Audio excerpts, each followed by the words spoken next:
Hey guys, it's Simmy, and this is Pro Wrestling Unlimited as we are here with our Elimination Chamber review and recap. It is the 17th of February, and I thought, all things considered, was a pretty good show.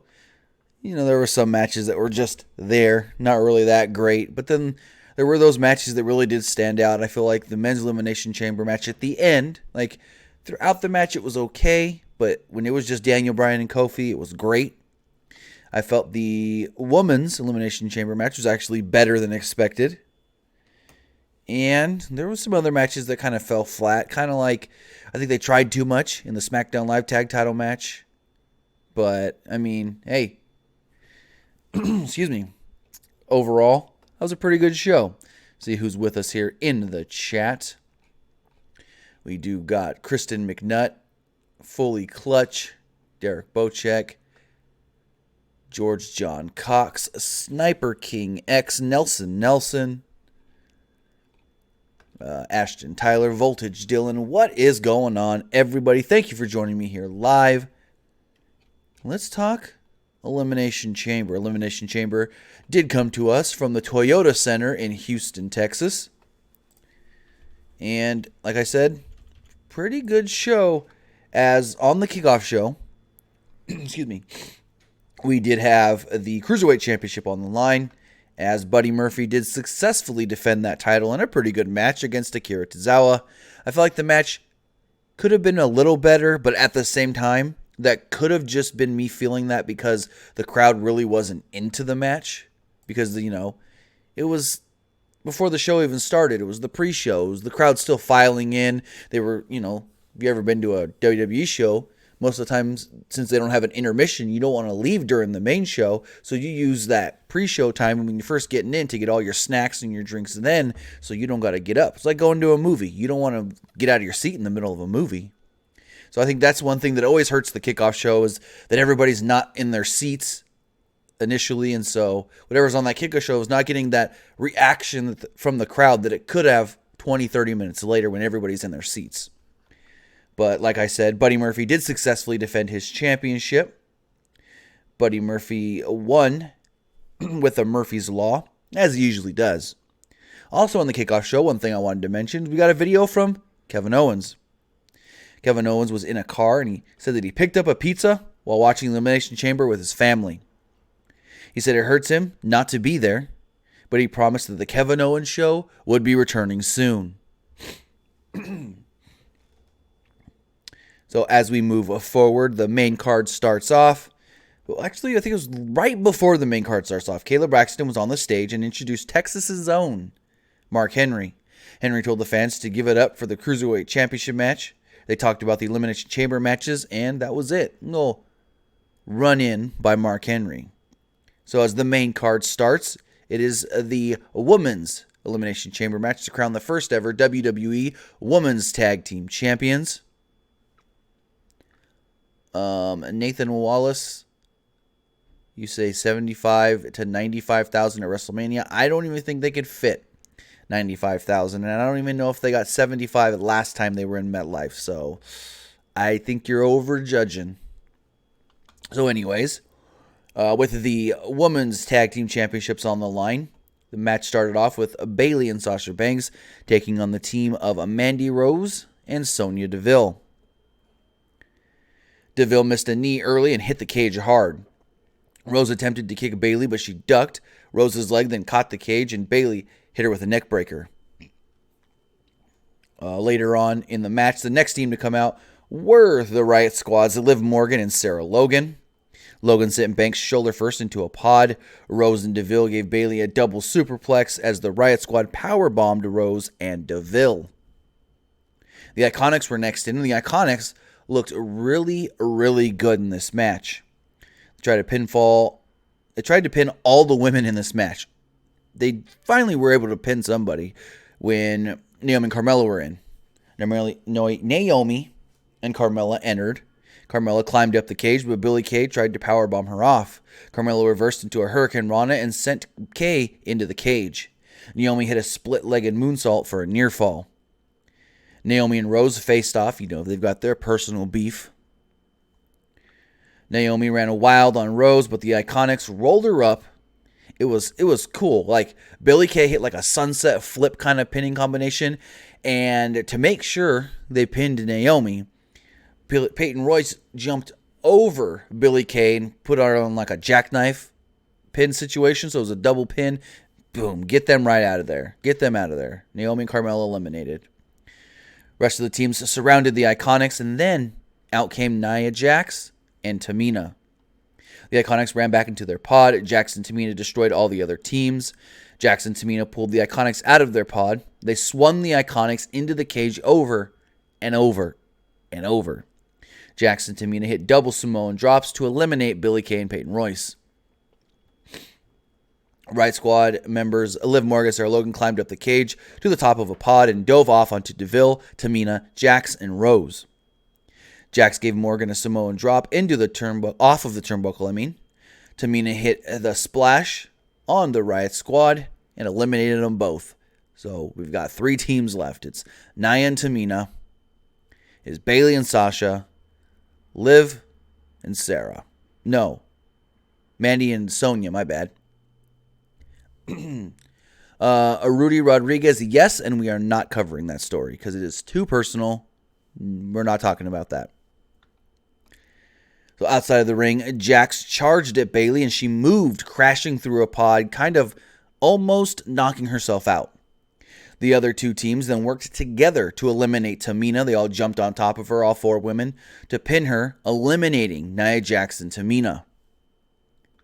The final 2 teams were the first 2 teams, Bayley and Sasha Banks, Mandy Rose and Sonya Deville. Deville and Bayley went at it, and Bayley hit a Bayley to belly, but Rose broke up a pin attempt. Banks, Bayley, and Rose all ended up on top of a pod. Rose then pushed off Bayley, and Deville pushed her into the pod. It looked pretty hard. So Bayley gets pushed off the top of the pod. Then Sonya kind of like spears Bayley into one of the support beams on the pod, right spine first into the metal. It looked like it hurt. So Banks then got off of the pod and checked on Bayley. Mandy Rose jumped down and hit Banks from behind with an angel's wings for a very, very close, like 2.8, 2.9. A finish then came when Deville accidentally speared Mandy Rose. Banks applied a modified Banks statement because her shoulder was hurt, so she couldn't lock it in the real way, and she tapped out. Banks and Bayley, the first WWE Women's Tag Team Champions. Charlie Caruso would come into the ring to interview the first-time champions. They both said they were overcome with emotion. The fans then gave them the "You deserved it" chant before they left the chamber. Next up, with the SmackDown Live Tag Team Championships on the line, the Usos challenged The Miz and Shane McMahon. Thank you, Luke Might, for the $1.99 Super Chat donation. The Iconics should have won the match, he says. I mean, I really felt like a heel team should have won this, so then Bayley and Sasha Banks could have challenged at Mania, and then it would have been maybe a bigger deal for them to win the titles at WrestleMania. So we'll see where they go with it. This is still cool that they're their first-time champions. At least they can always say that. So the Miz and Shane McMahon come out first, and before anything happens, Miz comes out with Maurice. Maurice then announces that she's pregnant again and they're having another baby. Miz says that he dedicates this match to his unborn child, and then the crowd says, "You still got it," and Miz responds with, "Yes, I do." So all 4 competitors came down to the ring. McMahon and Miz were firmly in control early. The Usos took over and isolated Miz in their corner. Jimmy Uso charged at the Miz, but got caught with a clothesline. Shane then got the hot tag and ran wild on both Usos. Shane set up Jimmy and Jay in separate corners. He then hit a coast-to-coast on Jimmy. He attempted to do a second coast-to-coast on Jay, but Jay hit a super kick for a near fall. Jimmy missed a charge off the corner, and Miz hit a DDT for a 2 count. Jimmy attempted a suicide dive, but hit Jay instead of Miz. Miz placed Jay on the announce table, and Miz hit a big elbow off the turnbuckle onto the Uso legging. In the ring, Jimmy Uso hit a super kick and followed that up with a splash, but Miz got his knees up. Miz hit a skull-crushing finale, with many thinking this could have been the finish. He hit that skull-crushing finale, went for the pin 1, 2, as Jimmy Uso kicked out, his kick out transitioned into a crucifix roll-up, pinning The Miz 1, 2, 3 new SmackDown Live Tag Team Champions. With that, even though Uso got a little in trouble this week, looks like WWE had a plan or has a plan, and they did not want to deviate from that plan, hence why the Usos won the Tag Team Championships. They could have changed plans. They could have said, we're going to back off. You got in trouble this week. We're not going to put any more pressure. But no, they said, we're going to go with the plan that we've got. So now, this leads me to believe what's going to happen with the team of Shane McMahon and The Miz. I always assumed that the way they split is when one turns on the other, costing them the Tag Team Champions, where it's like The Miz going, I was champions with you to see if my dad would be proud of me just because I was teaming with you.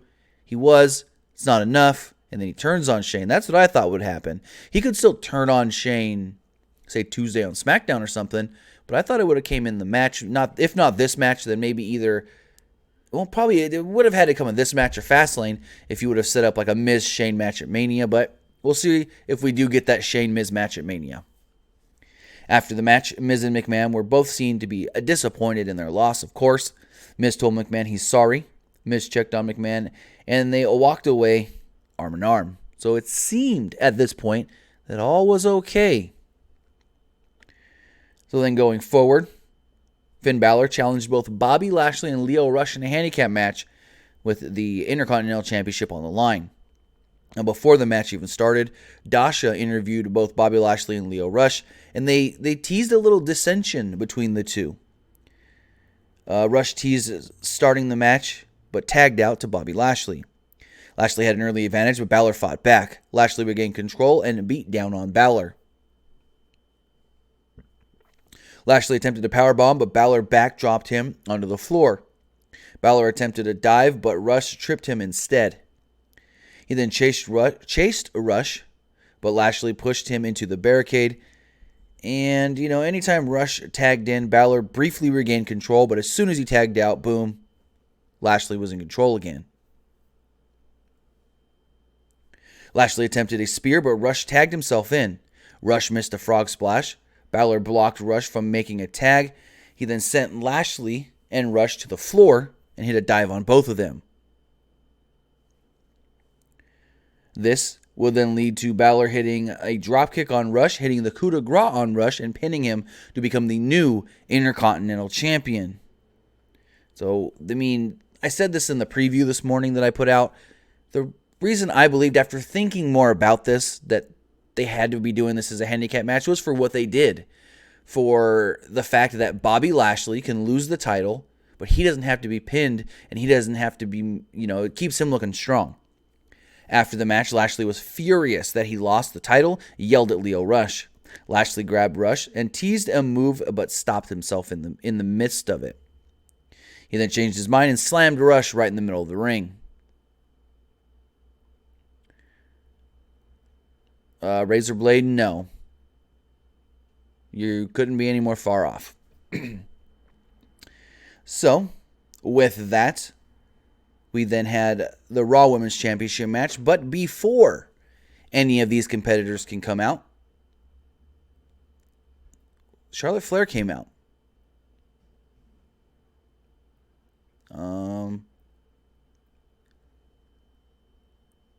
Anyways, Charlotte Flair came out and was interviewed by Charlie Caruso. Flair noted that life is good when you're Charlotte Flair. She bragged about beating Becky Lynch with a chair last night at a live event, saying that she re-injured the knee of Becky Lynch. Flair said that she is going to sit ringside for this match to find out who her WrestleMania opponent's going to be, whether that's Ronda Rousey or Ruby Riott. So both women came down to the ring. Ronda Rousey was dressed as Sonya Blade from Mortal Kombat 11, who she's voicing in the game. Riott stalled on the floor early to try and get some brief offense.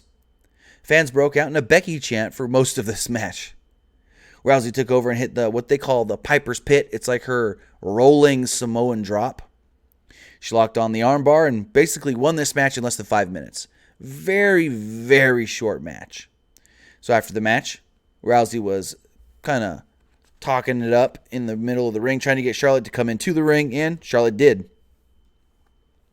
As Charlotte got into the ring, Ronda then was like looking off into the distance. I don't know what she was looking at or what she was supposed to be looking at. It was very odd. It was kind of like Ronda knew, because Becky came from the crowd. It was kind of like Ronda knew Becky was going to come. She started looking at the crowd, not where Becky actually came from. A little odd in my, I don't know.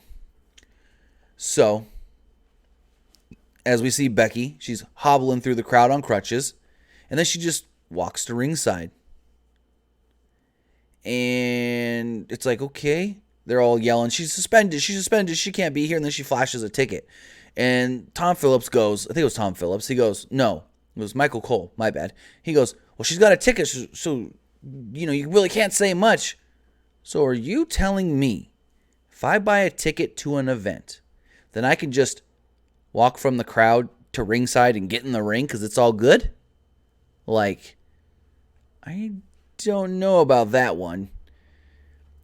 I mean, saying that because she bought a ticket, it's fine for her to do what she's doing, that's basically like saying that anybody that buys a ticket can just hop the barricade and get in the ring. So with that, Becky gets in the ring. The crowd's just going nuts, chanting for Becky, chanting for the man. And then Lynch went just ballistic. Lynch went and just started beating the crap out of Charlotte Flair with the crutches. James KKC says, remember, you need the crutches. Gotcha. Next time I go to a WWE show, I'm going to bring crutches and see if I can get in the ring. So Lynch started just beating Flair with crutches, and these shots did not sound like Becky was holding anything back. Becky was beating the hell and beating her to hell and beating her to hell. Rousey then stood back and just watched. Rousey then picked up one of the other crutches and squared off with Becky Lynch. Lynch stood back and convinced Rousey to attack Flair. Rousey went to attack Flair, but Lynch attacked Rousey instead, beating her with the crutch. The fans then chanted even louder for Becky Lynch. Security then came in, and Corey Graves goes, what are these goofs going to do? What are these goofs really going to do for the man? I'm like, well, they're going to grab her and take her out of here because she really can't run away. She's quote-unquote hurt. So with that, the security guys, whatever you want to call them, I guess, take Becky away. They show Ronda Rousey a close-up of her face, and I guess one of those crutch shots hit Becky right in the head because Becky was bleeding kind of like, not right above, but like above and a little back on the hairline above her right eye. She get bleeding pretty good. Corey even acknowledged it, saying, oh, looks like baddest woman on the planet's going to need to get some stitches after that beating from the man. But that went well. I think that, stuff after the match went well. The stuff with Becky, Charlotte, and Ronda Rousey. Because, Ronda and Charlotte, they just took the beating. And Becky beat him up and became an even bigger star. Bryant Rimmer says, at least Becky can sell an injury. Becky's been selling that knee pretty good. Mike, you're a little late. Yes, the Usos did beat The Miz. If you want a rundown of everybody who either won or retained their championships, go to our community tab, and we posted images of everybody who is either still or new champions from tonight. Excuse me. So, next match we do get, they didn't even wait. They were just like, Ronda, you're taking too long to get out of here. Play Baron Corbin's music. So Corbin comes down. Strowman comes down. This is no disqualification match. I said Ronda was bleeding. Kishon. Sorry. So Corbin used the kendo stick to gain control early. Strowman yanked the kendo stick out of Corbin's hand and broke it in half. Strowman charged at Corbin on the floor, but he threw a chair at his arm. Strowman caught the chair and ran after Corbin. Corbin moved, and Strowman ran into the steps. Corbin took over after hitting Strowman with the steps in the face. Corbin hit 2 right hands, but Strowman regained control. Strowman power slammed Corbin into a table that was set up in the corner. Table just freaking It was like a bomb went off on that table. The way this table, usually, you slam someone through a table in WWE and it just cracks in half, breaks in the middle. This table just like, poof, incinerated. I was like, whoa, that table blew up. Well, as that happened, McIntyre's music would hit and he'd come down to the ring with a chair. He would come down and attempt to attack he would come down and attempt to attack Braun Strowman. And in doing so, Strowman would start to get the upper hand. But then Bobby Lashley would come out. So it's like, okay, so Bobby Lashley's just lining himself back up with the Baron Corbin. He doesn't care about not being... I mean, we can't say that. We can't say that he doesn't care about not being in the Intercontinental Champion anymore. But anyways, he came down, helped Baron Corbin. They set up 2 tables, stacked one on top of the other. They then set up the steel steps where they can stand on. They put Braun Strowman on Bobby Lashley's shoulders and basically gave him the Shield triple powerbomb through 2 tables. I think it was Corey Graves goes, hey, we've seen another team or another trio do this in the past, but not like this. Trying to make it seem like this triple powerbomb was better than any Shield triple powerbomb. So as they triple powerbombed Strowman through the table, Baron Corbin went for the pin. 1, 2, 3. Pooh. Baron Corbin did defeat Braun Strowman. Now, I believe that could be the epitome of a handicap match coming. I could be wrong, but maybe we can be seeing a handicap match coming for Braun Strowman in the future.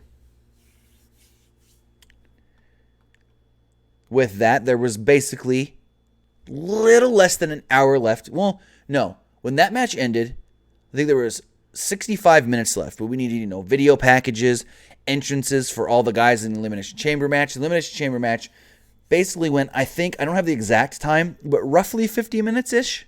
60 minutes-ish. So the match comes, everyone gets in their pods, and before the match, Bryan would come out with Rowan.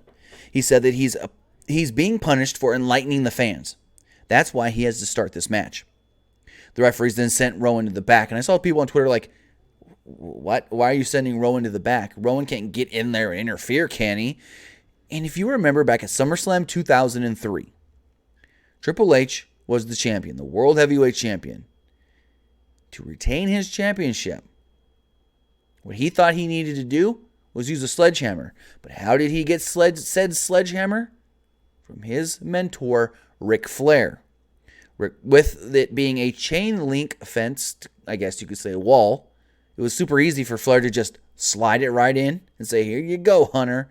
And so they didn't want that to happen again, with Rowan possibly throwing a sledgehammer or a kendo stick or some sort of small weapon in there to Daniel Bryan. So Bryan and Joe started off this match. Corey Graves did state that Samoa Joe looks like somebody that was basically born to be inside of an Elimination Chamber. Bryan and Joe started off, like I said. Joe was trying to get at Bryan early, but Bryan kept running around at the cage side, like outside the ring, but around the cage edge. He was like, back him off. He's trying to bide his time before somebody else came into the match. Great heel thing to do. Great heel thing to do by Daniel Bryan. So, eventually, Joe backed Bryan against the cage and rocked him with a series of chops. Bryan tried to kick Joe repeatedly. Joe, unfazed. Tried to chop Joe. Joe, unfazed. Joe threw his own chops. Daniel Bryan was in pain. Joe then applied a series of submission transitions. Joe tried a series of submissions, and they transitioned each other, countering over and over. Kofi would then enter the ring. And boy, did Kofi Kingston have one hell of a showing tonight, just like he did this past Tuesday. Now, before anybody asks, I don't know if the showing that Kofi had tonight was supposed to go to Mustafa Ali. Now, I know the, run the hour of the gauntlet on Tuesday was the original plan for Ali, I believe, from what I've heard. But I don't know if they also had that plan for Ali tonight, or if because Kofi got over so much on Tuesday, they were like, let's just let this guy run the gauntlet again tonight. So Kofi entered the match. Kingston ran wild with a splash to Joe's back, basically like a frog splash off the top rope to a hunched over Samoa Joe. Tried to pin Joe, 2 count. Bryan then draped Kofi over the top rope and nailed a knee for a near fall. Bryan climbed to the top of one of the pods and just sat down. Joe whipped Kofi into the corner, but Kingston climbed to the top of the pod where Bryan was sitting. Bryan tried to escape by climbing across the cage, but Kingston chased him off. Joe then pulled off Bryan and Kingston, who dropped to the floor. AJ Styles will then enter next. Styles caught Joe with a forearm. In the background between these two fighting, we see Bryan slowly climbing up the cage yet again. Styles would then hit a phenomenal forearm to the back of Daniel Bryan, and then he just hung off the cage. Because Daniel Bryan's great like that. He could do stuff like that and make it just look seamless. Joe then whipped Styles into the cage and then backdropped him into the ring. Kingston went after Joe as he locked on the Kikina clutch. Kingston fought out by hitting a jawbreaker. Styles then hit a phenomenal forearm on Joe, eliminating Samoa Joe first from this match. With 2 men left, the time ran down from 10, 9, 8, 7, 6, 5, 4, 3, 2, 1. And as the time was running down, it was funny because Randy Orton knew he was coming in last, so he just pointed and laughed at Jeff Hardy. So Jeff Hardy comes in and didn't really last long. Hardy leaped off the back of Kofi Kingston and went to the top rope and hit Bryan on the outside of the ring. He then placed Styles on the top turnbuckle. He then hit a swanton bomb on Styles from the top rope. As Hardy turned, Bryan hit him with a running knee and eliminated him just a couple of minutes in, maybe not even 5 minutes in. Bryan then tied up Styles in the Tree of Woe. Bryan superplexed Kingston as Styles gave Bryan a German suplex from a Tree of Woe position. Randy Orton would be the final entrant to enter in. Orton went after Styles, who was still in the Tree of Woe. Styles fought back and regained control. He went for a phenomenal forearm, but Orton countered it into an RKO. Great looking move. Elimination. AJ, out of here. Kingston then rolled up Orton for a close near fall. Orton fought back and hit a draping DDT. Orton attempted an RKO, but Kingston hit a Trouble in Paradise on Orton, shockingly eliminating him very quickly. Maybe not very, but pretty quickly. This then left it down to 2. The 2 men that spent the longest in the gauntlet match on Monday, Kofi Kingston and Daniel Bryan. And boy, howdy, are these 2 great together in the ring. We need to see this match at Fastlane or WrestleMania. Singles match, one-on-one, Daniel Bryan defending against Kofi. I want this match. So, chance for Kofi throughout the entire Toyota Center. Bryan hit a series of kicks, but Kofi hit an SOS for a very close near fall. Fans then broke out in yet another Kofi chant. Bryan hit some running drop kicks in the corner, but Kofi countered the last drop kick and rolled him up for a close near fall. The fans are solidly behind Kingston at this time, and Kingston attempted a Trouble in Paradise, but Bryan rolled outside of the ring. Remember, in an Elimination Chamber match, yes, every area is in fair play, but you can only pin your opponent or submit them in the middle of the ring, in between the ropes. Corey Graves mentioned that multiple times tonight. So at this point, Kingston rammed Bryan's head into the cage. He attempted a bulldog, but Bryan shoved him off into a pod. Bryan then hit a running knee for a close near fall.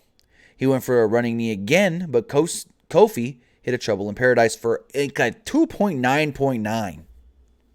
Bryan locked on the label lock, but Kofi made it to the ropes. Weird to me, though, that there's rope breaks in this match. Very weird. I've never realized that before. I don't know if this is something new or if it's always been like this. So going forward, Kingston and Bryan fought, and finally they were on the top of a pod. And it looked like Kofi was about to superplex Daniel Bryan, but Bryan fought it off. He rammed Kofi against the glass. Bryan attempted the superplex, but Kingston kicked him off. Kingston then dove off the top rope, or not the top rope, but the top of a pod with a huge splash, and the champion rolled out of the way. Kofi just went splat right in the middle of the ring. With that, Daniel Bryan then hit a running knee, went for the pin, 1, 2, 3, pinned Kofi Kingston, but Kofi just looked great in losing. So Daniel Bryan got out of that ring as quickly as he could. Daniel Bryan got out of there as Rowan came down to aid him. And as that happened, the New Day, Xavier Woods and Big E, ran down to console Kofi Kingston. They kept telling him, hey man, you look great. 11 years. You finally made it to the big time. You had a championship opportunity. You almost won the title. You almost did it. 11 years. And the crowd was just chanting for everything for Kofi. You know, you deserve this. You still got it. Basically, they should have chanted congratulations on a good match. I mean, thank you, Kofi chants, everything. As the last thing we saw when the show went off the air were the New Day standing all three together at the top of the ramp. Yes, it says it right there. Outstanding storytelling. Kofi and Daniel Bryan get it when they say, tell a story in the ring. Get the fans invested. Get them to believe what you're doing. And those two really know how to do that. So, I mean, again, really great match. Overall, the pay-per-view, in my opinion, was better than expected. I am going to attempt to take some calls if Skype wants to load. Been trying to get it to load this whole time. But while we try to get Skype to load, let's see what you guys are saying in the live chat. Killshot, you are out of here. We do not need that profanity and that kind of language. Mark Brown says Kofi Kingston had the Jamaican gimmick in Deep South Wrestling. He had it in ECW too. I mean, remember one year at Survivor Series, I think it was, where he didn't have the gimmick anymore, and Triple H made fun of him for not having the gimmick anymore. Just looking here in the chat some more. Low Battery says, you guys have not realized, but the WWE Championship was the main event for the first time in a very long time. That is very true. Usually, let me think about this for a second. I don't know. Yeah, I mean, it's probably been at least 6-7 months, so you're not wrong there. DCP says, what do you think would have happened if Jeff Hardy won? I mean, you can't think that, because I never once thought that Jeff Hardy was even at a shadow of a doubt chance that he was going to win this match. I mean, he was the worst odds at all. But Nicole, I saw your DM. Difference is, you know somebody who was there. You know one of the wrestlers. So, I mean, it's not like they could just pull anybody into the ring. I mean, great to see that happened to you. Not discrediting it at all. Awesome that it happened. But it's like, you know, for the normal fan that doesn't know one of the wrestlers personally, what I was trying to get at with the joke of, well, if I'm on crutches and just buy a ticket, can I now jump in because they set the precedents? Come on. Okay, so unfortunately, we may not be getting Skype to load here. Skype is just horrendous. If you guys have heard me complain multiple times about this, ever since they did their newest update where you have to have the update or you can't use the classic version. I'll continue to try and get to load here while we talk with you guys in the live chat. Mark Brown says, Baron Corbin looked like a flight attendant in his clothes. That's a funny one. Dylan Cope says, what storyline will Bayley and Sasha go into on the way to Mania? I mean, they're going to defend their titles at Fastlane most likely. And here's the interesting thing that I want to think about. Now that they're the WWE Women's Tag Team Champions, does this mean that they can be on both Raw and SmackDown? Does this mean that we can now see Sasha Banks and Bayley be on both Raw and SmackDown in the same week? Can they show up on either show?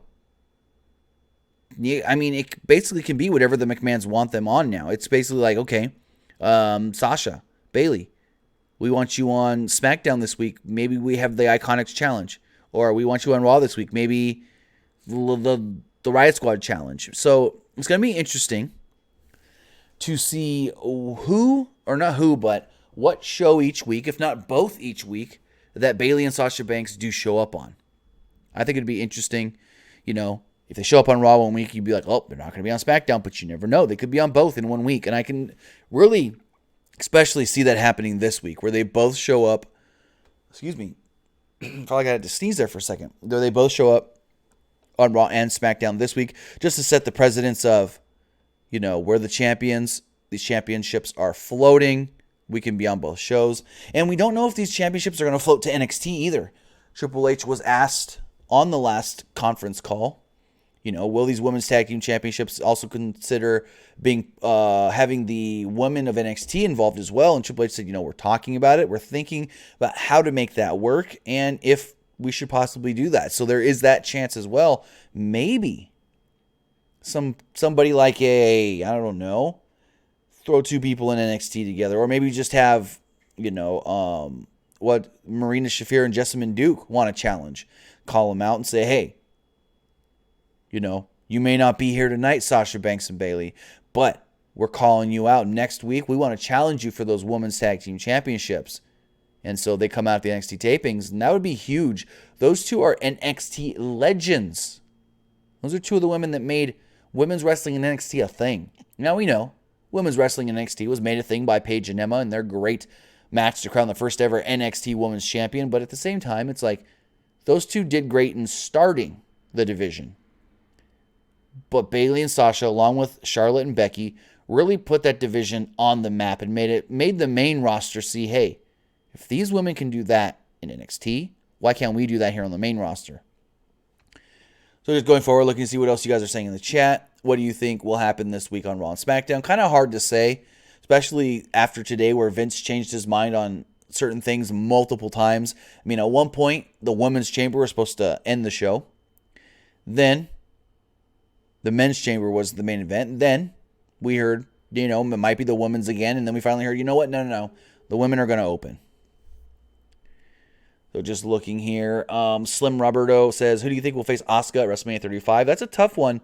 When you look at everybody on SmackDown, the only woman on SmackDown that I think seems like a legit competitor or challenger, maybe Naomi. But with the way they're pushing Mandy Rose, I could honestly see Mandy versus Asuka, unfortunately, at WrestleMania.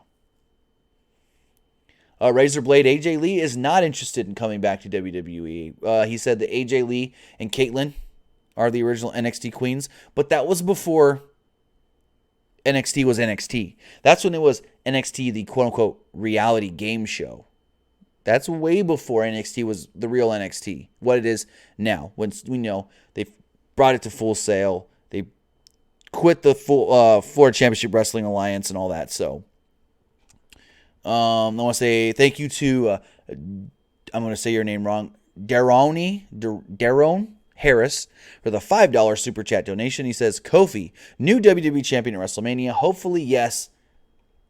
I mean, I could see that being the Mania match now. Kofi versus Daniel Bryan. But I don't know if WWE will go all the way with Kofi Kingston. Thinking about it, Chris McNutt says, what about Natty versus Asuka at WrestleMania 35? Here's the issue with that. I don't know if they want to be switching a bunch of more people, brands to brands. They did it with Charlotte. They did it with Becky. I don't know if they want to switch any women from Raw to SmackDown. Natty teased it on social media, but a tease is just a tease. People tease all the time in WWE, and it doesn't happen. The Centurion Dog says, I subscribed. Thank you for subscribing.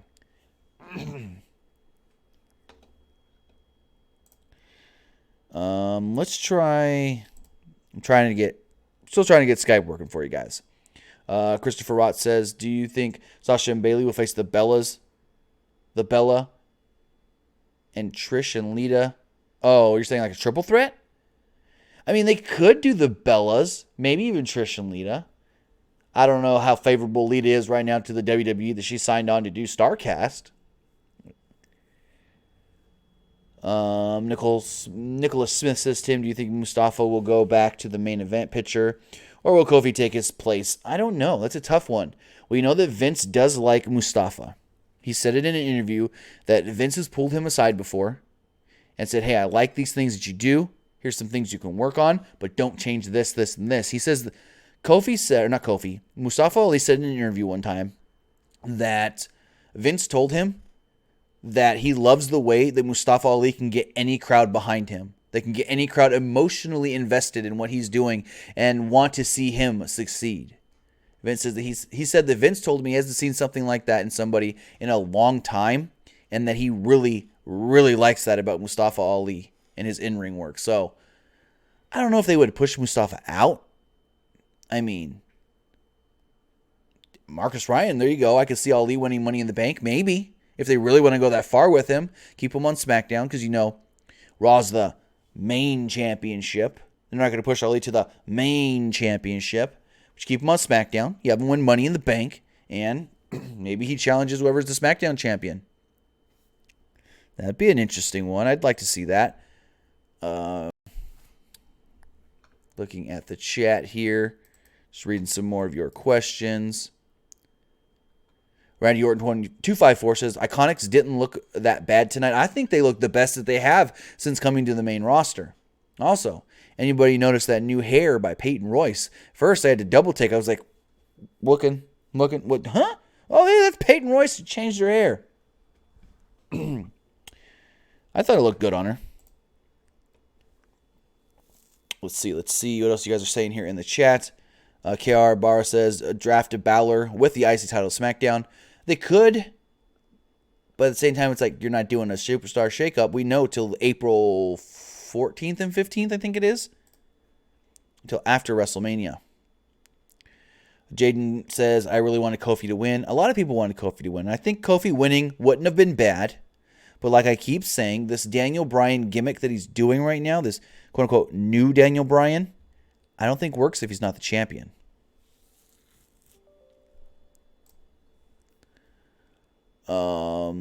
Brandon Cole says, do you think Ronda and Ruby was going to be a good match? I thought it was going to be what it was. A quick match that just got him in, got him out, and it was going to be mainly focused on Charlotte, Ronda, Becky. It was what I exactly thought.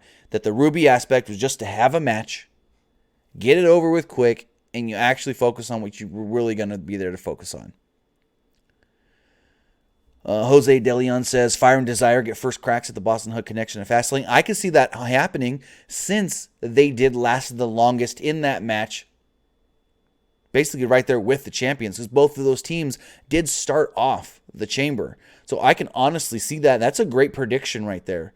Thinking, you know, that Mandy Rose and Sonya Deville should get the first championship match, the first challenge, since they were right there at the end, but they were also right there at the beginning.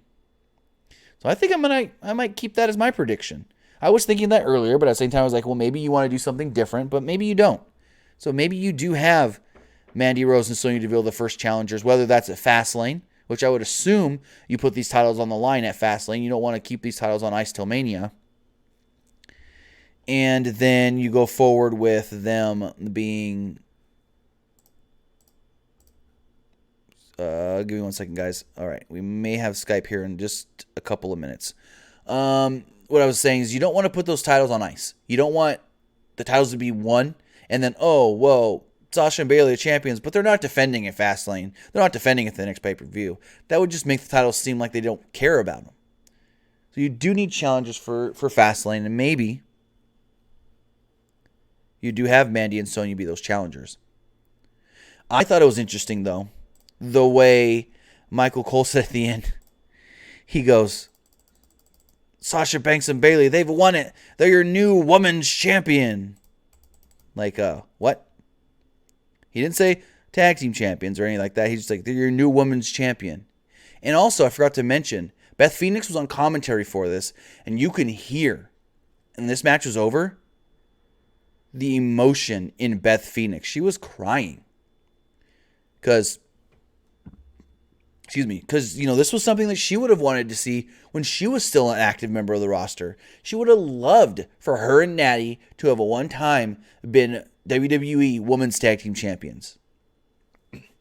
So I thought that was great too. You had Beth on commentary, who's not that good on commentary, but after the match, hearing the emotion in her voice, whether that was, which I believe was real emotion, really put over the fact that what these women's titles mean to these women. So Just reading a couple more here things in the chat. And hey, did it work? Skype is up, guys. If you want to call in, give me your thoughts on tonight's pay-per-view, tonight's Elimination Chamber, you could do so by calling 559-475-8473, 559-475-8473. But before we do so, we got to get a little housekeeping out of the way. Actually, if you guys did see last time, What Wrestling is coming back to Pro Wrestling Unlimited. We are doing another What Wrestling live stream. Pro Wrestling Unlimited has teamed with Pro Wrestling Unlimited has teamed with Wrestling Has a Tomorrow to bring you our second match stream of the year. Join us February 27th right here on the Pro Wrestling Unlimited YouTube channel for a free indie wrestling event, a live stream featuring Tommy Dreamer, NXT superstars Danny Burch and Keith Lee, hardcore icon Matt Tremont, JT Dunn, Jimmy Jacobs, and more. Discover tomorrow's talent today. Streaming starts again on the 27th, Wednesday the 27th at 7 p.m., 10 p.m. Eastern. So set your reminders and be in the live chat as What Wrestling Has a Tomorrow is coming to PW Unlimited yet again. Now, let's take some calls. Caller, you're on the air. What's going on? Hello, let me turn this on real quick, Joshua. Hey, hey Tim. Hey. I think I actually like the fact that they have the women's tag team titles. Because for like Sasha and Biggs and Bayley, wouldn't have them fighting in the main event like Becky and Charlotte are. So right. At least have something to fight for. And that's the main reason for having these women's titles. It's not like, because they don't have enough women to have a women's intercontinental title, say, on either brand. So you have these women's tag team titles, which gives the women of the company something else they can be fighting for, and not just having more random nothing matches. How would you feel if the Sky Pirates challenged them at WrestleMania? Pardon? Say that again? How would you feel if the Sky Pirates challenged them at WrestleMania? I think that would be an amazing match. Again, we don't know if the NXT women are going to be involved in this new division. That is something that Triple H did say himself they're considering and they're thinking about, but we don't know if that's a thing that's actually going to come to fruition. But just answering your question, I think that match would be amazing, and do it. I want to see it. Just one more thing. Where do you Sure. think they draw the line, though? Do you think this is it will like? Do you think they should bring in any titles? Because I think this is enough. I don't think they should have a U.S. women's title or anything like that. No, there's not enough women. I want to say thank you for the call. There's not enough women to do more championships. There's not enough women on the main roster that you can have a secondary title. Because thinking about it, now these women's titles are floating back and forth between Raw and SmackDown. If you were to do like a U.S. or an Intercontinental Women's Championship and you have those floating as well, that one title, then that's going to bring up the thing of, well, why doesn't the men's titles float? Why don't the main women's championship float? Why doesn't this float? It would just be too many questions on why doesn't this do this then? Why doesn't that do that then? So I think you've got your Raw Women's Championship, your SmackDown Women's Championship. Go from there. Bada boom. You don't need much more. Let's take another call. Caller, you're on the air. What's going on? Hey, Tim, how's it going? Pretty good. Yourself? I'm doing good. Just got two questions. In my opinion, this is just my opinion. Do you think Kofi stole the show? I think he did for awesome. Sure. He did awesome. I think he deserves another shot in the future. Oh yeah, 100%. And my last question is, okay, where does Daniel go from now? Honestly, I love AJ, but I don't want to see him and Bryan no more. I don't either. I just don't want to see it. Honestly, I could see them maybe. I don't know if they would go Kofi Bryan at Mania, because I can see them saying, well, Kofi's just that guy in the New Day. He can't draw at Mania in a championship big match. But I can see them going with that maybe a Fastlane. But then where they go? But If not Kofi, who? I'd like to see Joe. They already have chemistry, and we know it's going to be a good match. And that's what I was thinking. Like, if you need somebody to challenge Bryan at Mania, maybe you get Randy Orton in there. Maybe you get Samoa Joe in there. But if you look at what happened tonight at the Elimination Chamber, sometimes the Elimination Chamber match is done certain things to build to bigger matches. With Orton eliminating AJ Styles, maybe that builds up to an AJ Styles Randy Orton match and feud. I can see that's possible. I kind of saw that I think that was the direction they were going for a while now. Yeah. I mean, kind of. You can see that. I mean, Randy's not around enough to really plant those seeds, but I did, kind of feel that a couple weeks back as well. Yeah. Okay, well, thanks for taking my call, Tim. All right, thanks for the call, and have a great night. All right. If anybody else does want to call in, I saw a couple people in the chat asking for the number, 559-475-8473. The number is in the live chat. Take another call.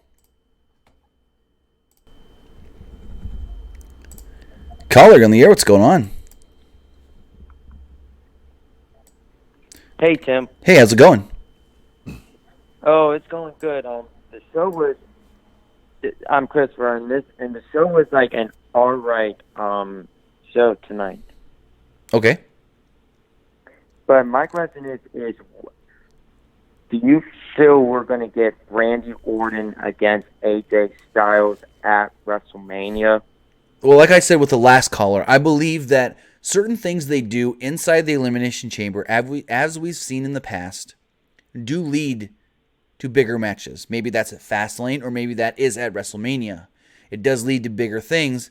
And with Randy Orton eliminating AJ Styles, then maybe we can see that Randy Orton AJ Styles match where they build off of, AJ wants to, I don't want to say revenge, but maybe he wants to get revenge on Orton for eliminating him out of the chamber.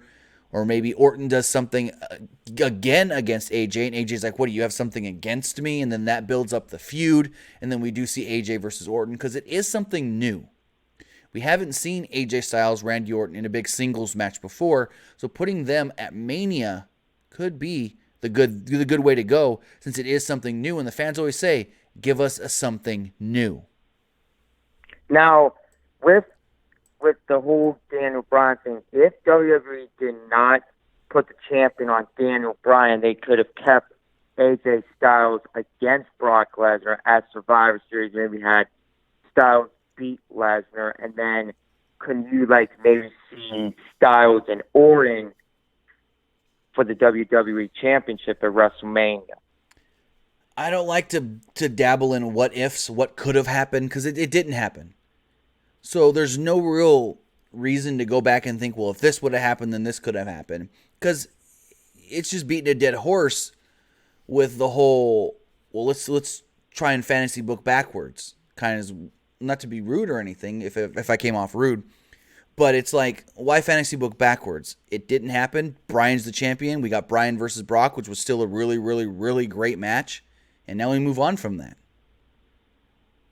So it was a good match, but my last question is, do you believe we're going to have maybe The Undertaker competing at WrestleMania this year, or what's the whole story on that? That's a tough one. I don't know what's going on. I did see something. So WrestleCon takes place the weekend of WrestleMania. I want to say thank you for the call.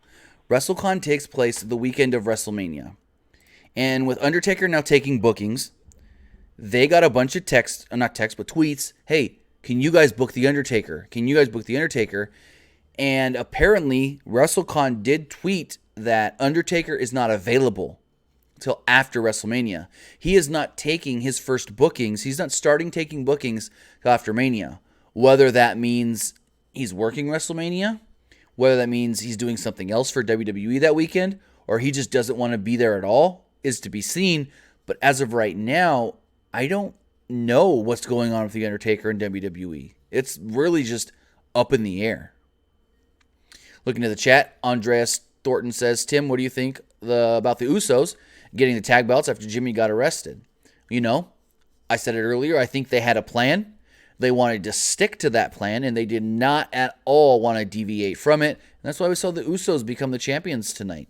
But with that, let's take another call. Caller, on the air, what's going on? Hey, Tim, what's going on? Not much, what's up? Oh, what's up? I haven't watched much of your podcast, but I'm here. I'm, hanging out with the family. But I want to say something about the show is I really thought it was an okay show for what it was, because me and my friends do our predictions, and honestly, I thought I would go an easy 6-1, 7-0, and I went like 3 for 4, 4 for 3. So, for what it was, I felt like it was a good pay-per-view, and that ending to the Kofi match, I thought it was an okay show. You just thought it was an okay show? I mean, I could see where you can think it's just an okay show. I could really understand that. Some people thought it was a great show. I wouldn't go as far as saying great. I would kind of be in the middle there between okay and great. No, I thought it was good, but what really took it over the top was that ending with Kofi and making people believe. I mean, I truthfully, like I said, I don't know if you talked about this already, but Kofi, maybe not necessarily a WrestleMania match, but I think they should do maybe a Fastlane match or a SmackDown match. I feel like that would be a great thing to do. Yeah, that's what that's exactly what I said. You do Kofi versus Bryan at Fastlane. I don't know if Vince would go all the way with a Kofi Bryan WrestleMania match, but I can certainly see Kofi versus Bryan. Kofi be that challenger at Fastlane because Kofi's had 2 great showings this week. But at the same time, at least that showing on Tuesday was supposed to go to Mustafa Ali. So we don't know where Mustafa Ali fits into all of this once he's healed and back up and ready to go. Mustafa Ali suffered a slight minor concussion, so he could be cleared. We haven't heard anything, but he could be cleared as early as next week, and then we see where they position him. Okay, so I'm not sure what you said. You said that Mustafa Ali was supposed to get that same push, that same story? On Tuesday. The hour-long Be in the Match was supposed to be Mustafa Ali on Tuesday, and when they found out Monday, he's not getting cleared. Like, they knew... They just didn't rewrite it. Right. They had a, inkling Sunday night. Mustafa suffered a concussion. He's probably not getting cleared. Then we learn on Monday, no, he ain't getting cleared in time. Tuesday comes around, they pick Kofi. We still don't know why they picked Kofi, and they just put him right in there to what was supposed to be Mustafa Ali. So that's the interesting thing to me. Was Mustafa supposed to get this great showing in the Chamber as well? Yeah, I could see it because, like you said, Vince likes Mustafa. Right. But, I feel like, Kofi, he's been with the company, he's been a tag champ, he's been in some prominent positions, but, never has he gone this far. So I'm happy for him because, I'm young and I watch wrestling and, he's been there forever. So I'm pretty happy for him. Mustafa is still up and coming, so if Vince is buying him, he's going to do great things on hopefully SmackDown. Go ahead. Yeah, like you said, Kofi's done almost everything, and to my knowledge, the only thing he hasn't done, besides winning besides winning a Rumble and winning Money in the Bank, he hasn't been WWE champion. He's won every other championship they've got, not counting the Cruiserweight title since that is kind of new and restricted. But you hit it on the head. What is there left for Kofi? Kofi's basically done everything else. Yeah. Yeah, and one more thing to wrap up. What was that? You probably touched on that away from the work there. What was that Lacey Evans thing about? That was weird. I didn't talk about that because I briefly saw it. Like, it was so short. I looked away for a couple of minutes dealing with my kids. I looked back, and then Lacey Evans was walking off camera, so I honestly didn't see it because it was so short. Yeah, well, and my friend's like, well, they're trying to kill time. Like, what time? They're killing 20 seconds. Like, yeah. I don't understand. But, all right, thanks for taking my call. All right, thanks for the call, and have a great night. All right, with that, let's just keep rolling. You guys want to call in? We'll keep taking calls. We'll stay on as long as you guys want to keep calling. 559-475-8473 is the phone number. Again, if you do want to call in and give your thoughts on tonight's Elimination Chamber pay-per-view, 559-475-8473. Caller, you're on the air. What's going on? Hey, what's up, Tim? How's it going? What is the deal with Asuka? I feel like they didn't have anybody on SmackDown that can challenge.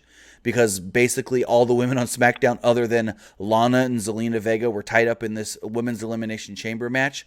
So they didn't want to throw Asuka in there in just a nothing match. Which, it's Elimination Chamber. All the matches other than the chamber matches are almost nothing matches anyways. But I really felt like because they had nothing for Asuka, they would have rather just kept her off TV, not made her look weak or anything against anybody else, and just gone forward after the chamber. Because like I said, who could you have put her against? Lana? Zelina Vega? That's basically all you have, unless you want to do maybe like a Lacey Evans or a Nikki Cross. True, but who do you see her going up against at, say, Fastlane, WrestleMania? Because I don't see anybody who could even challenge her on the SmackDown roster for a real match unless you bring somebody up early from NXT. And that's the thing we were talking about earlier. Like, who could face Asuka? Fastlane, you could do a throwaway match. You need to add a championship match because you didn't do it at the last pay-per-view. That's fine. But Mania, you need a non-throwaway match for your main SmackDown Women's Championship. And I don't want to say this, but as much as they're pushing Mandy Rose, that would not surprise me. If you want to go in there and say, who on SmackDown that's not already engaged in another match can have the best match with Asuka? Athletically, I would go Naomi. Yes. Naomi could put on a good match, but I don't see a true contender for the title unless maybe during the shakeup we get Kairi Sane. But here's the thing. You're asking about Mania. The shakeup is after Mania, 2 weeks after Mania, I presume. Yeah, that's what I meant. Right. Well, you were asking. Go for it. I don't see anybody who can actually put on a true contender type matchup with her until after somebody comes up from the shakeup. So, should we take Asuka as a serious champion right now, or is she just someone who is holding the title? You should, because it's not her fault that they don't have a challenger. It's like, take UFC for instance. You look at, before she lost to Amanda Nunes, you look at Cyborg. And she really had nobody that could challenge her in that, 145 division weight class. And it's like, yeah, she's a great fighter. She should be taken seriously. But you almost can't take her seriously when there's nobody that they have that can actually give her a threat until that Amanda Nunes fight where Amanda Nunes did knock her out. But besides that, it's the same thing with Asuka right now. Some people are going to look at Asuka like a transitional champion almost maybe, because there is nobody that can actually have that great big good match with Asuka that we would want to see. And unfortunately, it hurts Asuka when she's done nothing wrong. She's great in the ring. She's just, come on some unfortunate circumstances with what they've got right now. Yeah, and one more thing. Who do you see facing Bayley and Sasha for the tag championships in the upcoming months? It's got to be Mandy and Sonya. I mean, they had the best showing in the Elimination Chamber other than the eventual champions. So if you look at who should be the first challengers, it's got to be the women that almost won the titles anyways. They're the rightful challengers. They can say, hey, Bayley and Sasha lasted the entire chamber and won. We lasted the entire chamber and almost won. Make us the first challengers. It's got to be Mandy and Sonya. Well, yeah.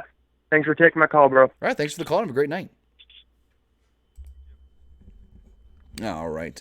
Let's just keep on rolling and take another call. Mark Brown in the chat says they need to turn Asuka heel. What do you think? No, I don't think they need to turn her heel. I don't think that's the thing. They just need a legit contender. Caller, you on the air? What's going on? Yeah. What do you think about the Elimination Chamber? I mean, like I said for last hour, I thought it was a pretty good show, all things considered. Yeah. Okay.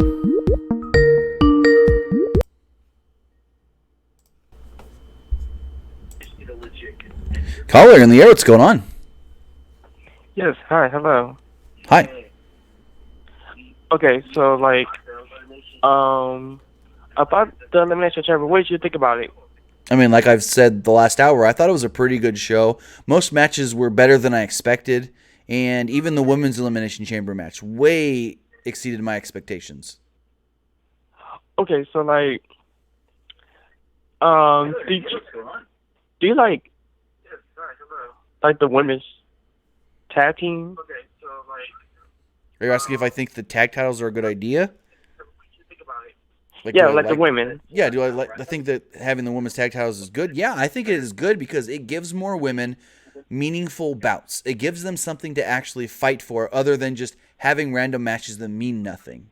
We've seen recently in WWE, they've added stipulations to things. They've tried to make more matches actually mean something.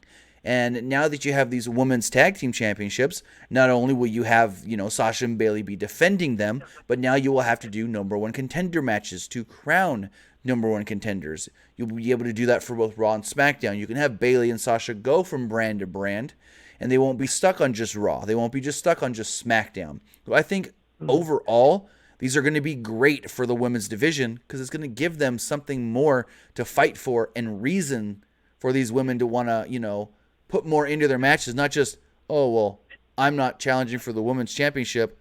Why should I care about my match? Oh, well, hi. But about the Oscar championship match, I think somebody from NXT, somebody who's good, somebody who I know. Do you think the right one with that I'm about to say, somebody like Bianca Belair, I don't who think got all Bianca's that ready. stuff, I don't think she's ready for the big stage yet. Yes, because I've been thinking she should be coming up to the main roster. No. She's one of those women who's ready. I don't think she's ready. And honestly, she's one of the better women in NXT, yes. I don't think she's ready for the main roster yet. And also, you can't just pull every good girl, every good woman off of NXT, because then what are you going to have left in NXT? Just green women that can't wrestle? You have to keep... That's why Bayley stayed down there when Sasha Banks, Charlotte Flair, and Becky Lynch all came to the main roster, because you needed to leave somebody down there. You need to leave some girls down there that can still carry that division and put on good matches. You don't want to pull every good woman out of NXT, and then all you have are 2-month PC girls that can't barely have a match. Oh yeah, another question. After WrestleMania, who do you think will? Who do you want to see come out after WrestleMania from NXT? Male or female? Male and female. I want to say thank you for the call on that one. It's tough. I don't think they've used the current call-ups well. So it makes me almost say, why bring more people up until you use these current call-ups in a good light? But if I were to say, who should come up, I'm going to say 2 men, 2 women. 2 men, of course, one being Velveteen Dream. I think he should come up to the main roster. Another male that I feel should come up to the main roster would probably be like a Ricochet, maybe. Just screw it. You've got enough good men down there where you can pluck somebody like a Ricochet. Yes, Ricochet has had some amazing matches in NXT, but pull him up now. Pull him up now. We need somebody like him on the main roster. As far as women go, that's the tougher one. That is very tough because it's like, who is ready? Nikki Cross, yes, she's ready. She's coming up. Lacey Evans, I didn't think was ready. She's coming up. Bird Gotti, Alistair, yes. Sorry, I forgot I blanked. Alistair Black, yes. Anyways, as far as the women, I don't know if there's any women really ready. Shayna Baszler, maybe. But then if you bring up Baszler, you got to bring up Duke and Shafir, and they're not ready. They're very green. And they're not picking it up. I don't want to say they're not picking it up as quick as Ronda, because I have heard good things. Bird Gotti, that's my thing, though. You say Io. I don't know if Vince is going to want to push multiple Japanese women at the same time. It's just a fact. Plus, again, like I said, you pull Io and you pull Kyrie. That's their 2 best women down there other than Shayna. Who do they have? So it's like, Paris Savage, no. I don't think Aaliyah's any good, to be honest. Razorblade, yes, Kyrie's ready. But again, you can't pull every good person out of NXT because then that show suffers with not having good female wrestlers. Mark Brown says, what about Johnny Wrestling? No, because I'm still sticking to my guns that he's winning the NXT title Mania weekend. And if he wins the NXT title Mania weekend, can't call that buddy up. So I'm still sticking to those guns that he's eventually going to say, hey, Ciampa, you think I've been playing nice? I want your belt. I want your belt. I'm going to take your belt. So I'm still sticking with that one. But let's take another call. Caller, you're on the air. What's going on? Hey, Tim. How's it going? Pretty good. Yourself? Not too bad. So I wanted to talk about Asuka's opponent for WrestleMania. Okay. I think if WWE did it right, Natty would be the best choice out of both brands, including actually NXT. Because if you look, Natty and Asuka, their styles would mesh so well. That match has potential to be amazing. And especially because they've never actually had an official match. They had a few minutes at Survivor Series. Right. But with Natty having Japanese style because she worked in Japan before WWE, and Asuka obviously being Japanese wrestling style, their styles would mesh so well together. And what's really, for me personally, sad is that out of all the women we talk about with the women's evolution and the women's revolution and all that, the one name that a lot of times gets passed over is Natty. And the thing is, I don't think people realize is Natty has been there when the women's title was there, when they switched it to the Divas title, and now the women's title again. She has been there through all the shit. Oh, yeah. And all the women either left because either they felt like they were getting too old, which is bullshit in my opinion. They wanted to be moms, they were injured, whatever. Or you have now the new girls that came in when the WWE and the world was starting to change their opinions. If you look at Mickey, Mickey did great things in WWE, but she left. She went to TNA because she was able to have better story. Right. She was able to do more wrestling.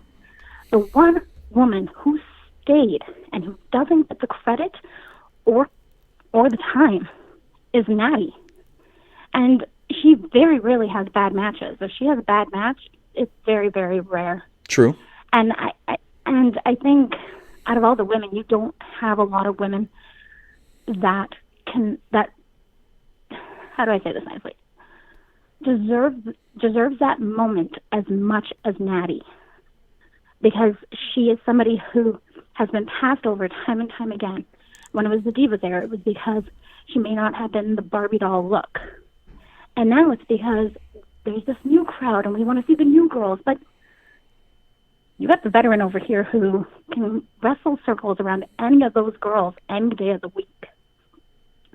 Like, if you look at her match with Ronda on Christmas Day, that match was an 18-minute match, I believe. Best match on the card. And before that, what a lot of people don't realize is she wrestled 40 minutes before that. Yeah.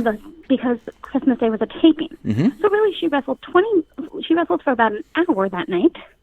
Had very little time in between to change costumes, like cool down, and then go out there for another match. And that match was the best match on the card, and it was the best match Ronda has had. And they didn't have any time to call it in the back. They didn't have any time to plan anything.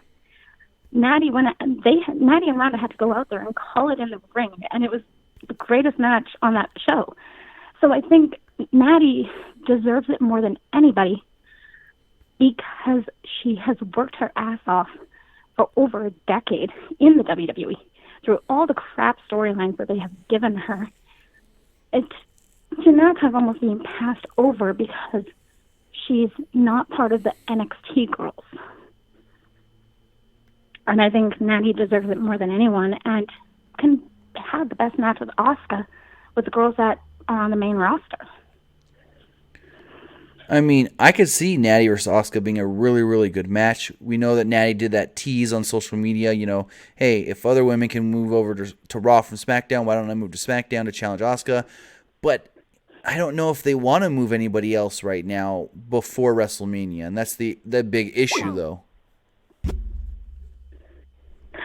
Yeah, but don't forget, they also called up how many people before WrestleMania. I think that was a huge mistake on WWE's part. Also, calling up multiple people when they're already trying to plan for Mania. That was a huge mistake on WWE's part, True. because now it's like, where are we going with this? Right. Like, it's just my opinion, because, like, if you look, Natty has never been injured. She's never been out with an injury. She shows up. I see someone in chat saying Tamina. Well, Tamina's been injured multiple times. Mm-hmm. And I'm not saying Tamina doesn't deserve a shot, because Tamina's never been a champion. But she's been injured multiple times. So if you take away her injury, she still doesn't have. And so this is just my opinion. Out of all the girls, I think the only one who can remotely have the best match with Asuka would be Natty. And she's probably one of the girls that deserves it the most out of anyone, because she has never. 2 years ago was the first time in her career that her music played at WrestleMania. Right. The first time. Every other time it was either multiple champions or multiple girls. One match in her career at WrestleMania where she got her music played. And to me, she's been there over a decade, and her music should play for a big singles match. I mean, that's kind of like the Usos last year. I think last year was the first year they had a main card WrestleMania match, and they've been around just as long as Natty, if not just a tiny bit shorter. A tiny bit shorter. Natty appeared, it was about a year and a half, 2 years Right. shorter. Yeah. Because that's another crazy thing to think of, that these people that have been around for so long and they haven't had their music played at WrestleMania, at least on the main card, is weird. Well, look at Zack Ryder a few years ago. He True. was so excited just to hear his music played. And, I'm just stating my opinion that out of all the girls, I think the one who's earned it, and I'm talking about earned it, been through the gutter, been through the crap, did all the crap the company asked her, did that stupid farting line gimmick. She never said no. She showed up. She did it with a smile on her face, because that was her job.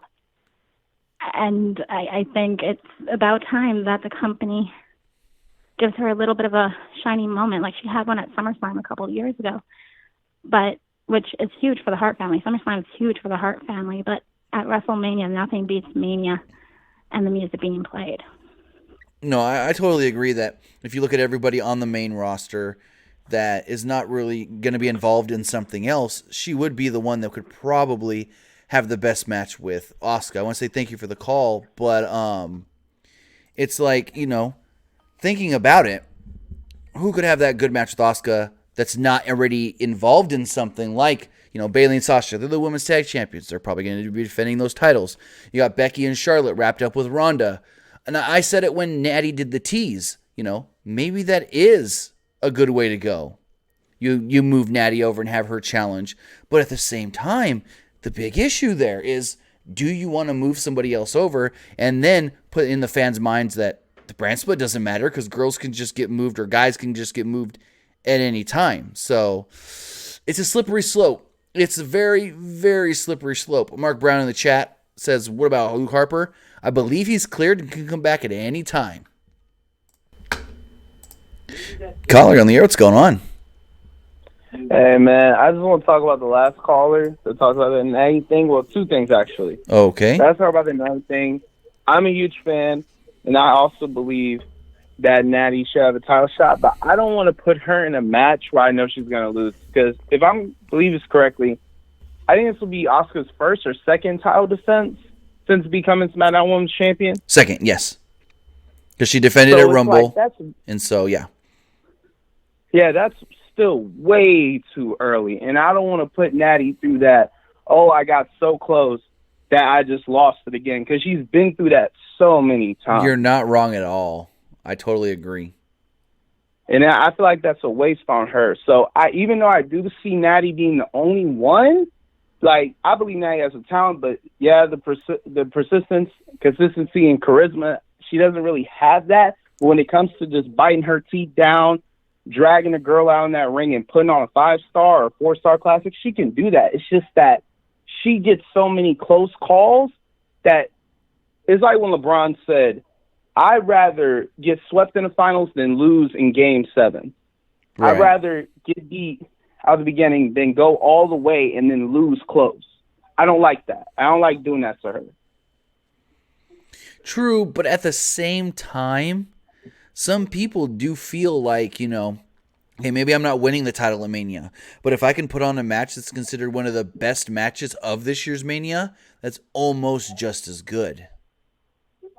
Yeah, but there's also saying, like, they say a defense wins championships in the NBA. In wrestling, you have to win championships in order to be known as, like, one of the greatest. Like, you can have great matches, but who's going to really remember that guy that had great matches but didn't get that many championships? I mean, look at Roddy Piper. He's considered one of the greatest, never a WWE champion.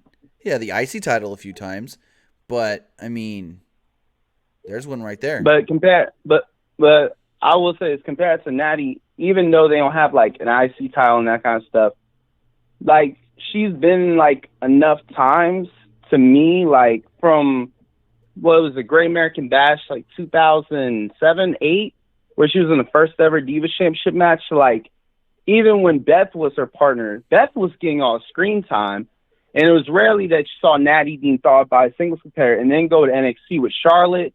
She's supposed to win the NXT championship. She could have won it, but then didn't. Charlotte ends up getting it, and then go on to, like, now it's like too many times she's been so close just to get cut off. Right. And this is not the right situation. It's Asuka's second title defense. They really like Asuka. Asuka's strong. Asuka's very talented. We're not going to do that to her. We're not going to do that to her. Right. No, I totally understand where you're coming from. And for the second thing, I think the stage is set for Mania, and I think I know exactly what they're going to do. Since Becky went out there and attacked Ronda and Charlotte, the way that the storyline's going to be set up is that on Raw, Ronda and Charlotte, but mostly Ronda, is going to be pissed and furious, and she's going to call out Vince and say, I want Becky in the match. I want to get my hands on Becky, because what Becky did was, you know how you go in the schoolyard and you get beat up by that bully who punches you? Right. And then you think, okay, I owe you a lick. And you're going to find them and you're going to give them right back what they deserve no matter who's in front. Ronda's going to do that. And if Vince gets in her way, armbar, and all I can just hear is Vince is saying, all right, fine, let my arm go. I'll release her suspension. She's in the main event. And then it will get flipped to a triple threat. So the stage is already set. And for the people that feel like Becky's being robbed, Becky's not being robbed. Actually, This is the smartest way to get best of both worlds, because with the rumors about Ronda wanting to start a family and all these AEW talks, why sit there and wait for Charlotte versus Ronda or Becky versus Ronda when you can have the best of both worlds? My thing is, when they have this match, knowing that Ronda could leave and Becky is right now the hottest thing in WWE at Hands this down. moment. Yeah. If they have her not pin Ronda or lose the title, they're going to have hell on their hands. You know, I want to say thank you for the call. We got to move on and get to more callers, but I mean, I think this is the right way to do it with the whole Ronda, Becky, Charlotte thing. You have it to where the fans just keep thinking Becky is getting screwed. Becky's getting screwed over and over and over and over, and then finally she's going to get in the match. But the more she gets screwed, the more the fans get behind her. So, I mean, I think that's a good way, but I still think they're going to do Charlotte versus Becky at Fastlane. Charlotte loses to Becky, and that's how Becky gets in the match. Razorblade, I'm not even 30. I won't turn 30 until the week of Mania. So, you're wrong, guy. Anyways, just looking at the chat before we do take some more calls. The Davion says, I think Natty was like her uncle in the ring. Very stoic, technical, and with undertones of confidence. She'd be fine. Her entertainer ring general persona kind of makes her abilities seem Envious? Is that what you're saying? So, okay, Razor Blade, how old are you? Kind of just settle this really quick. So, but, Brandon Cole says Nikki Cross can go against Asuka since the NXT call-ups from January hasn't been made official. I mean, yeah, you could bring Nikki Cross into this and have Nikki Cross have a good match with Asuka at WrestleMania. I could really see that one. But let's take a few more calls before we do wrap it up. Yes, Razor Blade, I tuned 30 on April 3rd. Caller, you're on the air. What's going on? Yeah, can you hear me? Yes. Hello? Hello? Can you hear me? Yes. All right, so about what do you think is going to happen with the women's With the women's tag titles? You're breaking in and out. I mean, I don't want to go over this again. I talked about it at least 2 or 3 times already. I think the women's tag titles are a really good idea. The champions can go from brand to brand. The champions can float, going back and forth. And the first challengers should be Mandy Rose and Sonya Deville, since they did have the second best showing in tonight's Elimination Chamber match. But I want to say thank you for the call. Thank you to Irish Raw 94 for the $2 super chat donation. Who do you want to see in the Hall of Fame this year? There is talks of the Hart Foundation going in, Brett and Jim. But other people that can go in, it's tough thinking. It's like, WWE almost put in anybody. But you don't want to see just anybody. So it's hard for me to just think off the seat of my pants. So I really don't know who I would like to see go into the Hall of Fame. But let's take another call. Caller, you're on the air. What's going on? Hey, what's up, man? How you doing? Pretty good. Yourself? All right, I just wanted to ask a question about the WWE. Well, actually, give my opinion about the WWE Championship situation. Okay. I think they should go with The Miz in this situation. He can cut great promos. Him and Daniel Bryan would be great chemistry, especially switching it up with heel Daniel Bryan now and face Miz. But I think they're doing it Miz with Shane McMahon. I believe so. But it would be but it would be nice to see him do that match eventually. Maybe not at Mania. Is that it? And yeah, that's it. And I just wanted to hear your opinion on it. I mean, I've said it for a while. Thank you for the call. That I always thought a great match at WrestleMania would have been The Miz versus Daniel Bryan. Obviously, they were teasing that very heavily at the end of last year, and they've shifted away from that.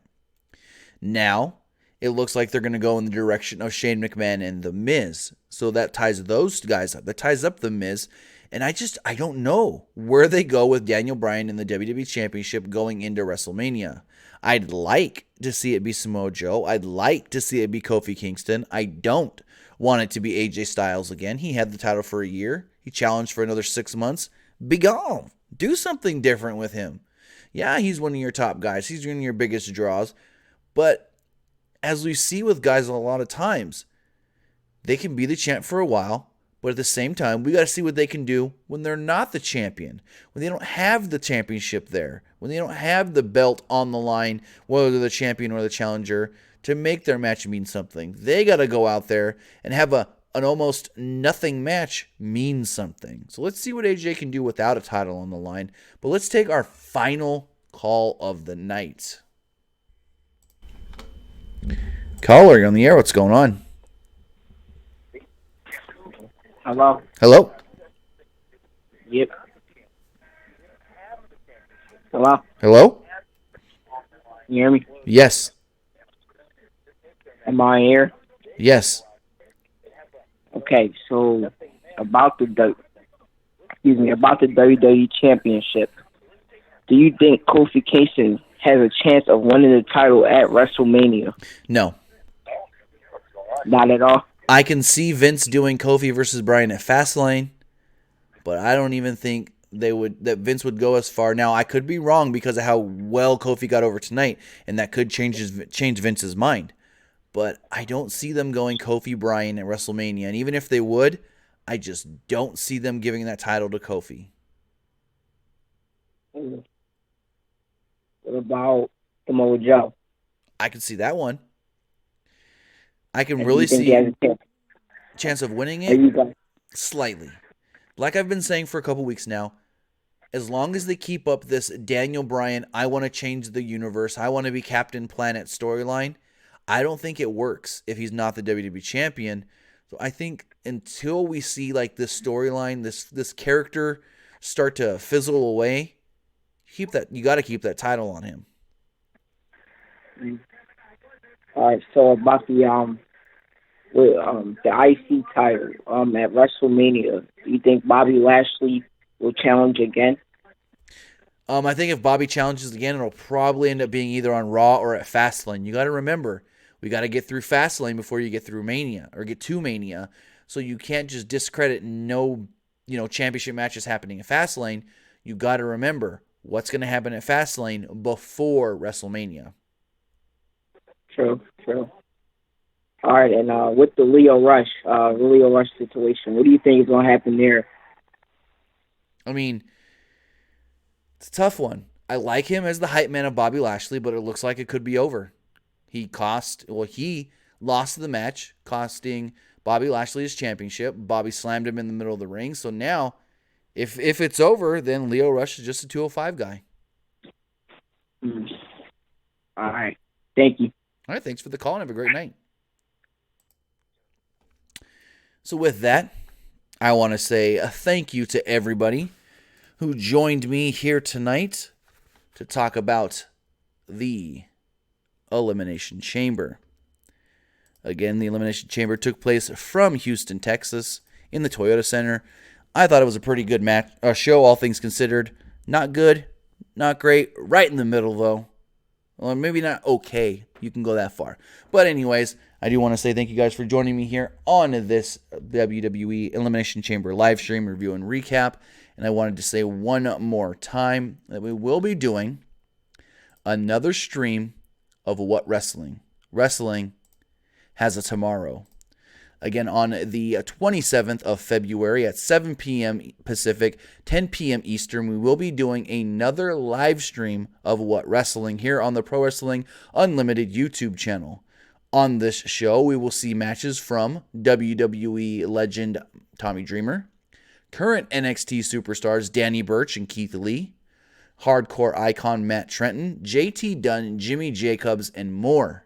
Again, join us on Wednesday, February 27th at 7 p.m. Pacific, 10 p.m. Eastern for more Wrestling Has a Tomorrow. We will be running this live stream, and as soon as that live stream ends, we will go right into our regularly scheduled PW Unlimited Wednesday show as well. So remember, mark that on your calendars if you do want to see some really cool independent wrestling. But with that, you can also follow us, as always, right here on YouTube. Follow us on Facebook, facebook.com/Pro Wrestling ULTD. Follow us on Twitter, twitter.com/PW Unlimited. Check out our Patreon, patreon.com/PW Unlimited. And always keep an eye on the website, pwunlimited.net. Thank you for joining me here live. We'll see you tomorrow following Raw.